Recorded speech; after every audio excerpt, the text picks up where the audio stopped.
ওম শান্তি। মুৰলীৰ তাৰিখ ৩ ছেপ্টেম্বৰ ২০২৫।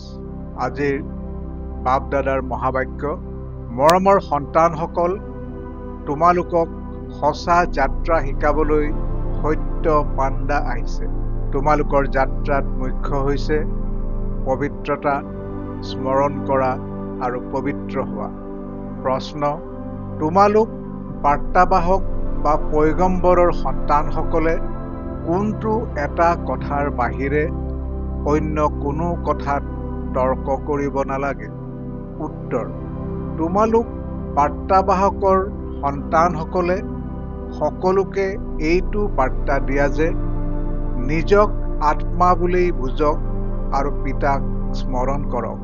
তেতিয়া এই যোগ অগ্নিৰ দ্বাৰা আপোনালোকৰ বিকৰ্ম বিনাশ হ'ব। এইটোৱে চিন্তা ৰাখা, বাকী অন্য কথাত গৈ কোনো লাভ নাই। তোমালোকে কেৱল সকলোকে পিতাৰ পৰিচয় দিব লাগে, যাৰ দ্বাৰা তেওঁলোক আস্তিক হয়। যেতিয়া ৰচয়িতা পিতাক বুজি পাব, তেতিয়া ৰচনাক বুজাটো সহজ হৈ যাব। গীত: হামাৰ তীৰ্থ ন্যাৰা হে।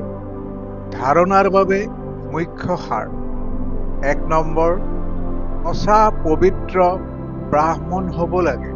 কেতিয়াও মনতো যাতে ক্ষুদ্ৰ বা পতিত হোৱাৰ খেয়াল নাহে, লেখ মানুহ দৃষ্টি নাযায়, এনেকুৱা অৱস্থা গঢ়ি তুলিব লাগে।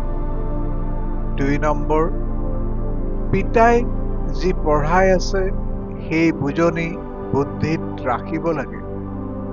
বিকৰ্ম কৰাৰ যি আসুৰিক অভ্যাস আছে সেয়া দূৰ কৰিব লাগে। পুৰুষাৰ্থ কৰি কৰি সম্পূৰ্ণ পবিত্ৰতাৰ উচ্চ লক্ষ্যত উপনীত হ'ব লাগে। বৰদান: কাৰণক নিবাৰণ কৰি চিন্তা আৰু ভয়ৰ পৰা মুক্ত হৈ থাকোঁতা মাষ্টাৰ সৰ্বশক্তিমান হোৱা। বৰ্তমান সময়ত অল্পকালৰ সুখৰ লগতে চিন্তা আৰু ভয়, এই দুয়োটা বস্তু আছেই। য'ত চিন্তা আছে ত'ত আৰাম থাকিব নোৱাৰে, য'ত ভয় আছে তাত শান্তি থাকিব নোৱাৰে। সেয়ে সুখৰ লগতে এই দুখ অশান্তিৰ কাৰণো আছেই। কিন্তু তোমালোক সৰ্বশক্তিৰ সম্পদেৰে সম্পন্ন মাষ্টৰ সৰ্বশক্তিমান সন্তানে দুখৰ কাৰণ নিবাৰণ কৰোঁতা, সকলো সমস্যাৰ সমাধান কৰোঁতা সমাধান স্বৰূপ হোৱা। সেইকাৰণে চিন্তা আৰু ভয়ৰ পৰা মুক্ত হোৱা।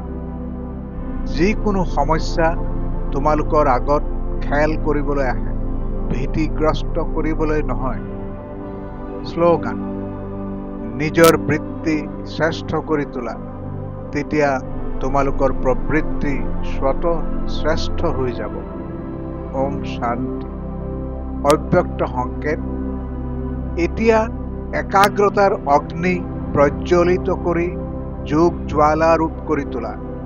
সময় অনুসৰি এতিয়া সকলো ব্ৰাহ্মণ আত্মাক সমীপত আনি জ্বালাস্বৰূপ বায়ুমণ্ডল গঢ়াৰ সেৱা কৰা।